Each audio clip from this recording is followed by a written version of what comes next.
What's the tea, honeybees? It's your girl, your Judy, your boy, Gabe, aka Cutie from Keeping It G, and you are watching an all-new episode of Gossip with Cutie.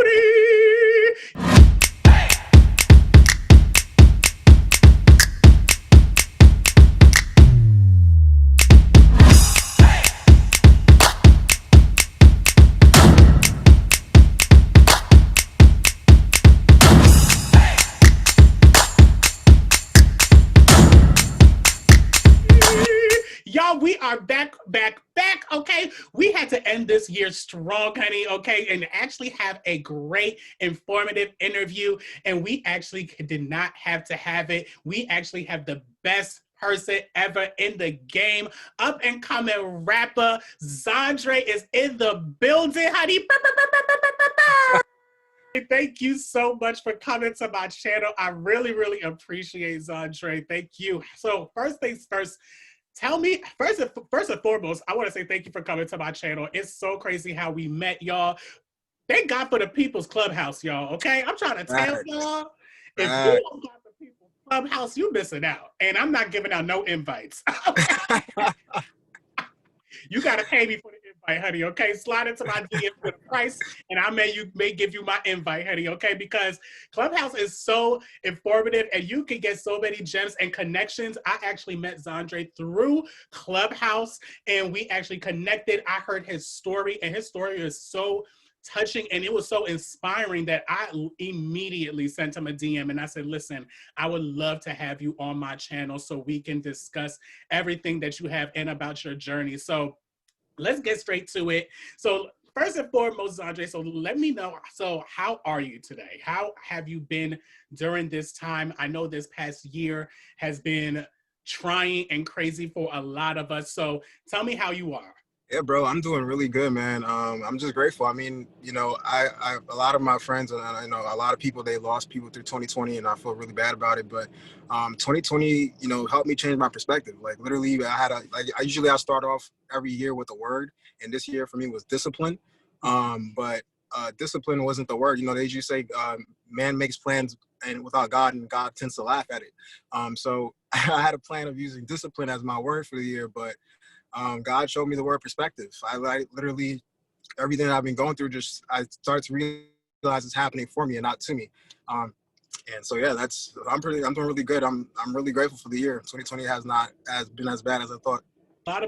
For a lot of people, it's been a blessing and through in disguise, right? You know what I'm saying? I feel like that, you know, because of the fact that we were definitely in this pandemic and in this situation for having us forced to sit down, we actually were able to reflect and really sit down and realize what's going on with our lives and really do something with ourself and self-care and self-worth. So I was, you know, for me too, I feel like that this year has definitely been a blessing in disguise. It's been amazing. It helped me, you know, my thing for the beginning of the year was kind of to push forward my brand and everything like that, but I really wasn't too serious about it. And we had this pandemic and the universe said, okay, well, now you don't have a choice. So honestly, this year, my word was probably patience. You know what I'm saying? You said your word. So my word is definitely patience, you know, because of the fact that I was patient enough to do what I had to do and progress and, you know, get to where I am. So I'm definitely here for that, you know?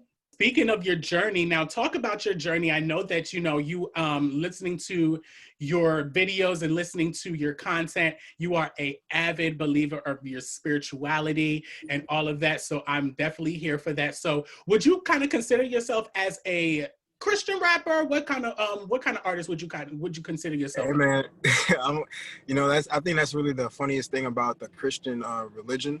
You know, like we read the Bible, we don't read the fact that Christ never called himself a Christian. Like, you know, that's just one thing. So let's get that out the way.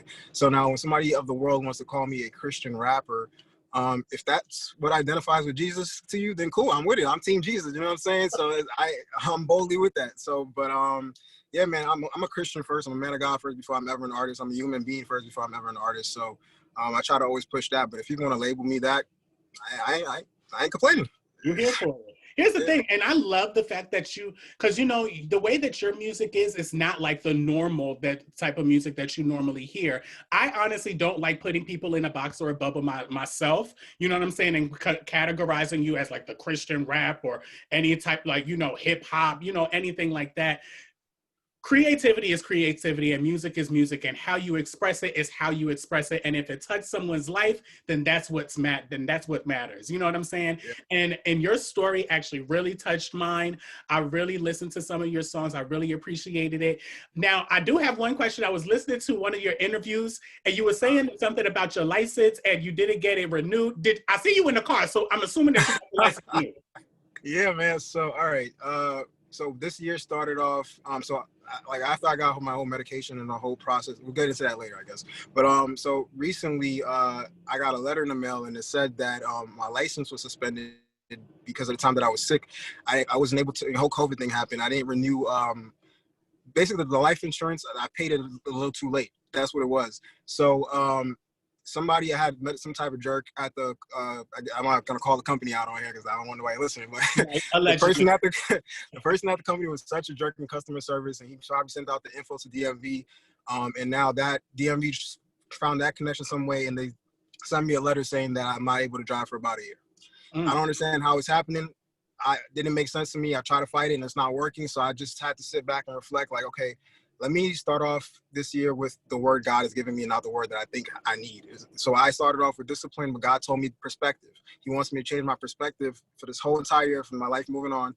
Like, how are things happening for me and not to me? So I had to see how this situation was happening for me. So me not being able to driving was my remedy from being at home and just, traveling and doing a whole bunch of things, just hustling. So now I'm forced to be at home and hustle from home. And what's that? If I didn't do that, I would not have this ebook course that I just dropped. I would not have probably my EP would not be. I have 2 EPs. I probably would not have thought of doing two EPs. I have all of it written. Excuse me. All I have to do is record. So it's all happening for me. I had to literally change my perspective. And once I was able to see, okay, this is literally my second part of quarantine. Like, I literally went through the whole COVID. I was battling for 12 years of a disease. Then I had COVID, and then now I can't drive. What? Most people go crazy, but now I'm just like, all right, man, I've been trained for this. So let's see what I can do to make it happen. And now 2021 is going to be there. So I'm just excited for it. Yeah, okay. Period, man. With a T on it. Always about the positive and the brighter things. And actually, it's so funny because I feel like you were actually one of the people that gave me that saying about don't think about the why and think about the how. Yes. You were actually, it's so funny, y'all, because when we were we were actually on Clubhouse and he was speaking, Xandre was actually speaking and he was explaining about his journey. And he was always saying that we always think about why this happened, but we need to always think about how this happened. And it's something that you also just said as well, that you had to think about what you had to do to fix the solution of your problem. And good for you. Okay. That's how you always got to stay positive and always got to be in the good end, because that's how your blessings will come. Okay. Period. Yep. You were talking about, you quickly discussed about you having COVID. And also, I know personally, because of the fact that I've listened to your journey, you have a sickness or an illness that you were battling throughout this year. So let's tap in on that real quick. The only way I can explain the story is by actually walking you through it. So it's gonna get dark real fast, guys, but I promise you there's some light at the end of this, okay? All right, so at the age of 9, I was molested by 3 of my cousins, and that was the first time I was ever introduced to the concept of what love could be. Fast forward now, so age 11 comes. I had a best friend named Lamar. He was like the older brother I never had. We played wrestling together, play fight, just to paint the picture here. We play fight, watch wrestling, play video games together, and all that good stuff. So he ended up moving out of the apartment building that I'm currently at. And so fast forward, maybe about a month goes by. He comes by to see me randomly, and I wasn't home that day. So my mom was home, and she answered the door, and she, told him that I wasn't here. And so she gave him the house phone number because we didn't have cell phones the way it is now. So she gave him the house phone number so the next time we can meet. So fast forward now, about 2 months pass by, and Lamar's parents come by to us and tell us Lamar killed himself. And that was the first time I was ever introduced to suicide. I didn't know killing yourself was an option.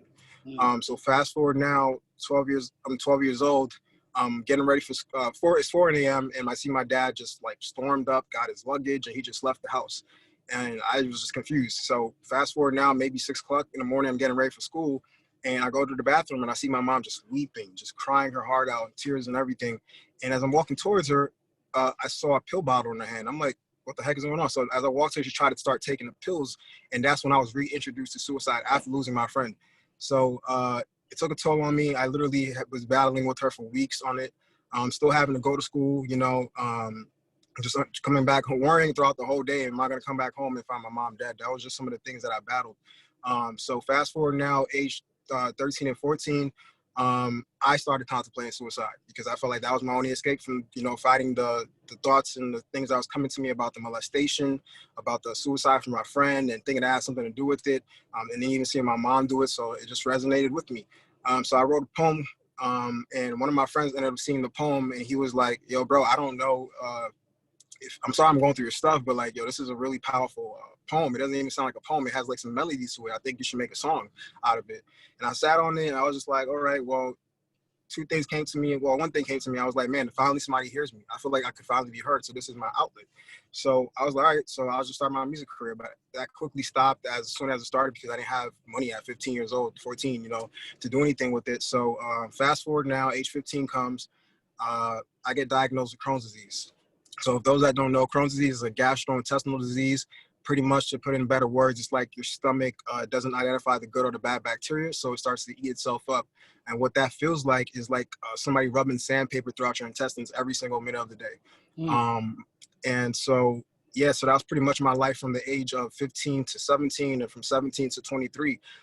So at age 15, I was originally 160 pounds when I was diagnosed with the disease, and quickly went down to 115 pounds. So from age 15 to 17 and 17 to 23, I was battling extreme weight loss, malnourished and all that stuff. So I was pretty much skull and bones. Doctors was even telling me that, you need to be on mandatory bed rest for about like 2 years. And that couldn't sit with me. I'm like, I'm a human being. I'm meant to function. How are you telling me to sit there for 2 years to be on bed rest? So wait, so from 16 to 23, you were battling your weight loss. So was it fluctuating up and down, or were you just this one weight for the whole period of time? No, it was fluctuating up and down. So from 116 to 115, and then from 110. From age 15 through I'd say about 23, I was battling. I was originally 160 pounds, and I went down to about 90 pounds at age 23. That was my lowest. Wow. Yeah. So now at age 23, so everything with the doctors, right? So the doctor told me to be on bed rest. That could sit with me. So I picked up graphic designs as a hobby, really, but it ended up becoming something bigger. So at age 23, I was now 90 pounds underweight, really sick and ill, but I still picked up a hobby and doing graphic design. And I was working for Toby Nwigwe. I was doing his graphic design. So most of the early stuff that you saw on, that was your boy. But from like, I remember just being age 23, 90 pounds. And doctors told me that I had to be on mandatory bed rest. And so just to paint the picture, me and my family, we share a 1-bedroom apartment. And my sister and my mom and my sister, my mom, my dad, and my sister, they were sitting on the couch. And I was just sitting there on the top of the bunk bed with literally no energy. And I just remember like literally having death just come for me. It felt like, at least. And I was staring at the ceiling, and I just felt like I was losing it. Like my eyes was wide open, but everything was just getting darker and darker.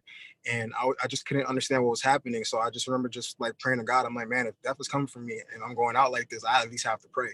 So I was like, God, I've never truly had an encounter with you. I've always heard my family talk about you, and I just want to have that experience with you before I go. And I was like, honestly, if there's a chance for me, I just pray that you can heal me. And if you heal me, I promise you, wherever I go, I'll tell my testimony. So I ended up falling asleep. Thank God, it went pitch black for me at that point, and I didn't know if I was going to wake up later. So when I woke up, I told my mom what I was feeling then, and I told her what I'm feeling right now. And what I was feeling right now at that moment, I felt like I had a hole in my back. I felt like I was internally bleeding.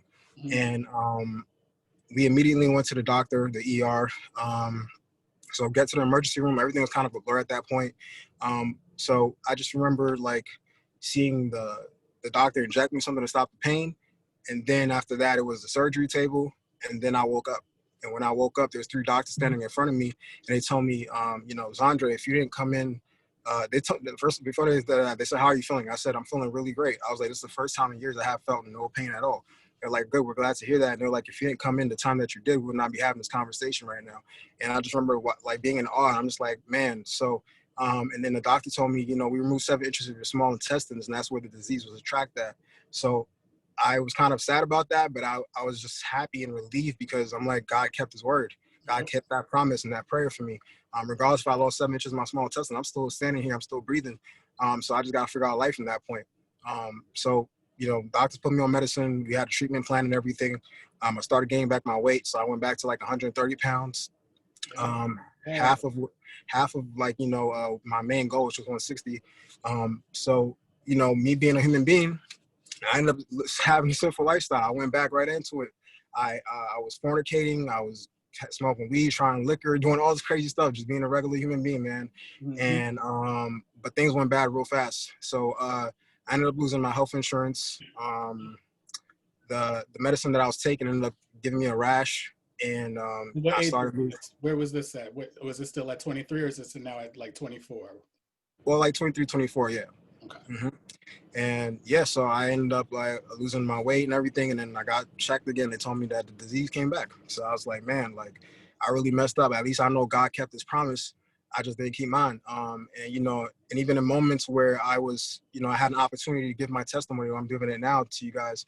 I didn't speak up because I felt like I was living a double life. I felt like I was not, my testimony didn't match the lifestyle I was living.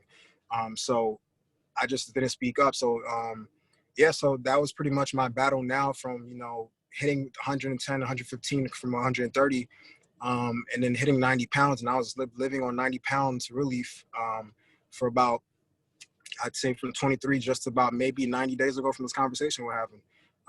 So 90 days ago, I hit my new lowest. It wasn't 90 no more. It was 80 pounds. Yeah. And I just remember just reflecting on everything that we just spoke about. And I'm just like, God, like, how did I end up here? Like, I know I messed up and I repented. I'm trying to change. I'm trying to get close to you, like make sense of this. Like, I'm still here. Like, I'm 20, I'm 28 now, but I was 27 at the time. And I'm just like, how am I 80 pounds at 27? Doctors are still wondering, like, how are we having this conversation right now? And I just had no answers for them. So I just ended up praying with a lot of fasting and just getting closer with God and just being serious about it. And God directed me to a doctor. This doctor immediately tried to help me. She told me, I'm gonna be serious with you. We have a treatment in mind, but the treatment I have for you it costs $10,000 for one IV bag, and I need about 7 of those. And I was like, man, I was like, I don't have $70,000 just sitting around. Like, there's no way I can afford this. And so she was like, yeah, man, you're gonna really need a lot of prayers to get this approved. So I started praying even heavier, man, and just getting back into it. And I was just like, God, well, you directed me in, so you gotta make sense of it. You healed me before, and I know you could do it again. So happened. So glory to God. I'm speaking to you today at 140 pounds. Yes. So they're approving the Okay. treatment, and this January is my last treatment. So period. Okay, that's how you do it. Okay. And before we even continue, I want to say one thing. I want to say one thing because I don't want people to think that this just happened with just prayer and everything. Like that's the inner work. That's the inner work that we have to do. What I learned from it was forgiveness. I had to learn how to forgive my molesters. I had to learn how to forgive my best friend for killing himself. I had to forgive myself for thinking I had anything to do with it. And most importantly, I had to learn how to forgive my mom, the woman that I was living inside of for 9 months. That's still to this day is hard. It's a daily thing. And you have to renew your mind, bro. Like, you know what I'm talking about, because we Haitian, we get it. Yes. Okay. You know what I'm saying? But I know the vibes. Okay. But man, I had to learn how to forgive my mom for a lot of the things that I was battling while I was fighting disease. Like she was verbally abusing me. That was the main thing that was happening to me. She was telling me things like, I wish you were never born. I hate you. You caused me stress and all this other stuff. She even stopped calling me by my name anymore. She started calling me this boy. And in Haitian it's Tigas on side. Right, So, right. And there's only even one part to paint the picture even more. So they were really depressed at this time being around me. I get it, being around a person all day is kind of hard to deal with. So they stepped out of the house or whatever without me. And I was home alone. I had to literally crawl to the kitchen to get something to eat. And while I was crawling to the kitchen to get something to eat, I came across an envelope on the floor. When I turned the envelope around, it was life insurance with my name on it. So my mom and my family, they literally gave up on me, and behind my back, they tried to secretly plan life insurance for me because they lost faith. Mm. And so that, battling all of that, I still had to forgive. That was the main factor there. So that was the main battle throughout all of it. The disease was the hard part. Like, it was hard, yes. The mental thing is actually worse than physical, to be completely honest. Yes. You would definitely you could go crazy mentally before you can even like have any issues physically. Nobody will even, just like with your story, like you, because of the fact that you went through everything that you went through, but it's really the mental breakthrough that you really had to go through, because of the simple fact that not only did you go through something physically, but you had to go through a journey mentally through your family, your friends, people that didn't believe that you would get through your journey. You had to deal with all of that trauma and understand that you are going to be great. You're going to go get through it with God and with yourself. So I commend you for that, okay? Because self-care, I always say this on my page, self-care is the best care. Take care of yourself and your mental health, because that's the number one, okay? Period. So I really do commend you, Xandre, for that. That's amazing. God has definitely blessed you. That is a journey that you have been throughout your life. And honestly, I'm already claiming now that that's never going to happen again. Amen. Okay? I receive it. Amen. Okay? Yeah. You are never going to have that issue again. You're going to continue to grow and be bigger. Okay. We ain't going to say that you're going to be a brick house. Okay. But you're going to stay fit and you're going to stay good. Okay. Amen. Period. Now, I actually want to do something real quick just to lighten the mood a little bit. Lighten the mood. So we're going to do a little bit of a song association. So something real quick, just something fun. Yep. I'm going to give you a word, and then you could either give me like a quick freestyle or a quick song or a quick something that comes up in your mind that you want to either rap or sing. All right. Okay. So just something real quick. I'm going to give you I'll give you 3 or 4 words. So the first word is faith. Oh man, I gotta have faith because I stuck at freestyle, so I don't want to make a mistake. Okay, so another word is love. Love is a must. I don't know. I don't know. I'm not good at freestyles. I'm like that one rapper. They're gonna probably be like, "Yo, this dude sucks," but hey, I'm still working on it. I'm be honest. It's perfectly fine. Yeah. So tell me about your music. Let's actually dive into your music real quick. So you have your first, I actually listened to your songs Sharpshooter and 929. First of all, 929 already on YouTube has over 30K views. Okay. Congrats on that. Okay. I really am proud of you about that. Sharpshooter is over 2K views. Sharpshooter is actually your most recent music video that you just released. So tell me about Sharpshooter and 929. And basically in Sharpshooter, I know that that song actually dives into your relationship with your mother, if I'm not mistaken. So I would love to definitely hear about, the progress or the process of that song and what exactly, made you create that song and the music video, which is amazing. I love the music video. Sharpshooter, right? So remember that song? Remember that poem that I told you about in the story, the testimony? So that poem was Sharpshooter. So that was created a very long time ago. I just turned it into a song. And that was basically my open suicide letter to my mom, letting her know about the time that I was fighting with suicide and all that other stuff. So today, as we're speaking, although it got 2,000 views on YouTube, I had some TikTok influencers. They created like a TikTok mini thing for me, and it blew up. It got 1.5 million views overnight. And Lecrae even responded to me. So that's all on my Instagram for those that want to check it out. But yeah, man, this has been really crazy. So that's the story behind Sharpshooter. 929, that was the first actual Christian, quote unquote Christian song God gave me. That's like the only song I've not cursed in. It was God, your flow was. So there's a testimony behind that too. We literally made the music video as a testimony story, how it developed. God gave me the song or whatever. The prophet said I was gonna have a song or whatever, and these 2 guys from Omaha, like I won Rapzilla's hottest pick of the week, and these 2 guys from all the way from Omaha, Nebraska, came to Brooklyn, New York to shoot my music video for free because God told them to do so. like while I was still sick. It doesn't make I any sense. remember. I saw the video. It was random. Yeah, It was random. it's crazy. But yeah, so those are the stories behind the two songs. So for Sharpshooter, has your mom listened to the song? Has she heard it yet or no? I know how Haitians are, child. You know, your pata I say they don't listen to that, you know, they don't listen to that secular music from what they say. But you're a Christian artist, so like, you know, you're a spiritual artist. So it really shouldn't be an issue at this point for real. Yeah. So my mom, she has been a fan of my music for the most part, but she's not a fan of this one. For obvious reasons. Of course she's not. For obvious reasons, right? But yeah, she's heard it, but she tried to act like she hasn't.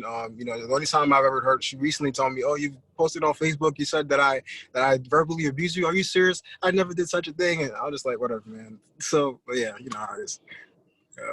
Progress, honestly, like it's something I'm working on it with my mom, because my mom, we have the same situation, kind of like similar to yours, but not really. I really haven't.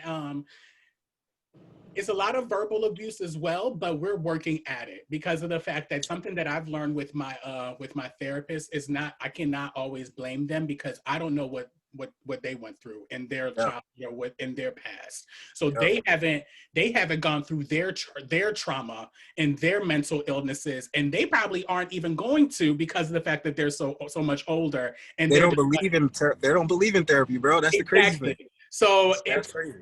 You know, so I just pretty much at this point, we just got to roll with the punches. You just got to love them. And all right, like pretty much, right? Yep, we got to be the difference. Exactly. So tell me, what do you, other than your new music, so you were saying that you have a new EP, you released 2 EPs this year. So tell me about that. What's your latest EP that you have out right now?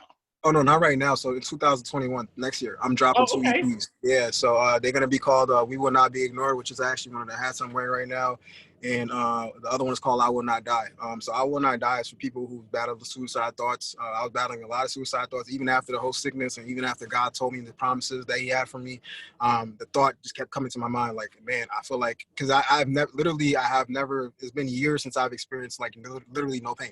So it's kind of scary. You know, it's kind of like that withdrawal, like, oh crap, like I look over my shoulder. But it's like, you know, as you walk with God and all that, you start to learn that you really don't have to.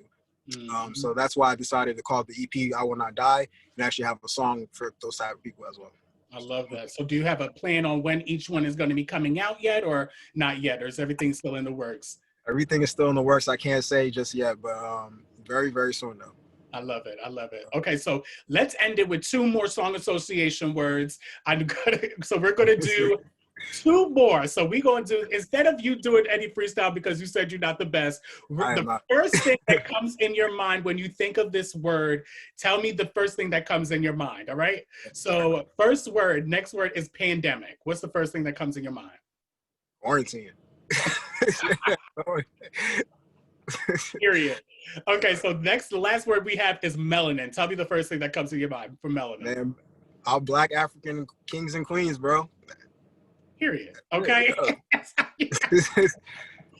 Thank you so much, Xandre. I really appreciate it. You were honestly an inspiration. I hope that this touches so many lives and so many hearts. Honestly, your story is something that needs to be heard everywhere, okay? For your story to be so great, for you to go through the journey of where you are from the period of, at the young age of, from what you were saying is 6 years old, all the way now to what you're 28, you have grown so much. And honestly, for the few, probably how long, like maybe like week and a half that we've met each other, like honestly, you honestly put so many gems into my life. That one saying that you said on Clubhouse, I say that everywhere now. Like honestly, like now my new look at God, man. I say that everywhere. It's don't ask about why it happened, ask about how it happened. That thing just touched me so much. So I appreciate you, and I can't wait to continue to see your growth and see you expand, King. Okay,